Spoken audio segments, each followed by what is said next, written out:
आस्था पर जो वार करे उसे सियासत भी याद रखती है। चुनाव में जनता सिर्फ चेहरे नहीं, शब्दों का हिसाब भी रखती है। कहते हैं कि सियासत में कुछ बयान ऐसे होते हैं जो सिर्फ एक दिन की खबर नहीं बनते, बल्कि सालों तक किसी नेता की राजनीतिक पहचान का हिस्सा बने रहते हैं। कुछ ऐसा ही नजारा इन दिनों तमिलनाडु में देखने को मिल रहा है। बता दें कि नेता उदयनिधि स्टालिन इस बार एक्ट्रेस त्रिशा को लेकर कथित आपत्तिजनक टिप्पणी के मामले में कानूनी मुश्किलों में है। फिलहाल पुलिस केस दर्ज कर चुकी है, हिरासत की कार्रवाई भी हो चुकी है और अग्रिम जमानत के लिए हाईकोर्ट का दरवाजा खटखटाया गया है। लेकिन ऐसे में सबसे दिलचस्प बात यह है कि इस पूरे विवाद के बीच अचानक 2023 का उनका सनातन धर्म वाला बयान फिर सोशल मीडिया पर छा गया है। राजा भैया का पुराना बयान फिर वायरल हो रहा है, बीजेपी फिर हमलावर है और राजनीतिक गलियारों में चर्चा शुरू हो गई है। क्या उदयनिधि के पुराने बयान अब उनकी सबसे बड़ी राजनीतिक कमजोरी बनते जा रहे हैं? क्या देश की राजनीति में सनातन सिर्फ धार्मिक आस्था नहीं बल्कि चुनावी ताकत भी बन चुका है? इस वीडियो में एक एक मुद्दे पर डिटेल में बात करेंगे। पूरा विवाद तंजावुर में कावेरी जल विवाद को लेकर आयोजित एक रैली के दौरान शुरू हुआ। आरोप है कि भाषण के दौरान भीड़ ने एक्ट्रेस त्रिशा का नाम लेकर नारे लगाए, जिस पर उदयनिधि के बयान को सत्ता पक्ष ने डबल मीनिंग और महिलाओं का अपमान करार दिया। इस शिकायत के आधार पर उनके खिलाफ महिला की गरिमा का अपमान, शांति भंग करने, आईटी एक्ट और तमिलनाडु महिला उत्पीड़न निषेध कानून समेत कई धाराओं में मामला दर्ज किया गया। पुलिस उनके घर भी पहुंची और उन्हें हिरासत में भी लिया गया। गिरफ्तारी से राहत पाने के लिए उन्होंने मद्रास हाईकोर्ट में अग्रिम जमानत की अर्जी भी दाखिल की है। जैसे ही नया विवाद सामने आया, सोशल मीडिया पर उदयनिधि स्टालिन के पुराने वीडियो फिर वायरल होने लगे। सितंबर 2023 में उन्होंने सनातन धर्म की तुलना डेंगू, मलेरिया और कोरोना जैसी बीमारी से करते हुए कहा था कि इसका सिर्फ विरोध नहीं बल्कि इसे खत्म किया जाना चाहिए। इस बयान पर देश भर में तीखी राजनीतिक प्रतिक्रिया भी सामने आई और कई राज्यों में शिकायत भी दर्ज हुई थी।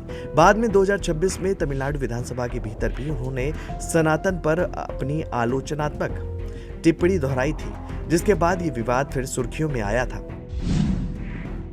उदयनिधि के बयान की धमक यूपी की सियासत तक पहुंच रही है। नए विवाद के बाद राजा भैया की सनातन विवाद पर दी गई पुरानी प्रतिक्रिया भी सोशल मीडिया पर अब तेजी से शेयर की जा रही है। राजा भैया ने उस समय सनातन धर्म पर की गई टिप्पणी की कड़ी आलोचना करते हुए इसे करोड़ों लोगों की आस्था से जुड़ा विषय बताया था। उन्होंने उस दौरान उदयनिधि के बयान की निंदा करते हुए इसे हिंदुओं के प्रति डीएमके की घृणा करार दिया था। उदयनिधि के इस विवादित बयान को लेकर राजा भैया ने इंडिया गठबंधन के नेताओं से भी अपना रुख स्पष्ट करने की मांग की थी। इसके अलावा हाल के चुनाव के परिणामों के बाद भी राजा भैया ने उदयनिधि पर तंज कसते हुए सोशल मीडिया पर लिखा था कि सनातन को मिटाने का सपना देखने वाले खुद मिट गए। उस दौरान उनके इस बयान ने सियासी पारा चढ़ा दिया था। वहीं डीएमके नेताओं का कहना है कि उदयनिधि ने किसी महिला का नाम नहीं लिया और पूरे बयान को गलत तरीके से पेश किया जा रहा है।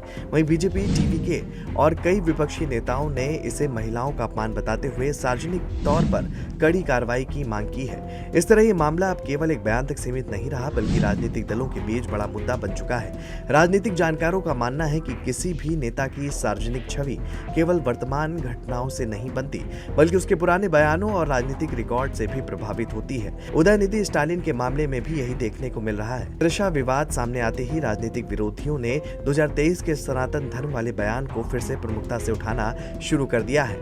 इससे नया विवाद केवल महिलाओं के सम्मान तक सीमित नहीं रहा बल्कि उसकी व्यापक राजनीतिक छवि से भी जुड़ गया है। राजा भैया समेत कई नेताओं की पुरानी प्रतिक्रियाओं का दोबारा वायरल होना भी इसी रणनीति का बड़ा हिस्सा माना जा रहा है। सोशल मीडिया के दौर में पुराने बयान आसानी से फिर सामने आ जाते हैं और वर्तमान विवाद को नया राजनीतिक आयाम दे देते हैं। यानी त्रिशा विवाद ने सिर्फ एक राजनीतिक बवाल नहीं खड़ा किया बल्कि उदयनिधि स्टालिन के पुराने सनातन धर्म वाले बयान को भी सुर्खियों में ला दिया है। राजा भैया समेत कई नेताओं की पुरानी प्रतिक्रियाएं दोबारा वायरल हो रही हैं और विपक्ष इसे लगातार राजनीतिक मुद्दा बना रहा है। अब सबकी नजर अदालत की कानूनी प्रतिक्रिया तमिलनाडु की राजनीति पर होगी कि ये विवाद केवल बयान तक सीमित रहता है या आगे और बड़ा राजनीतिक असर छोड़ता है। ये आने वाला वक्त बताएगा।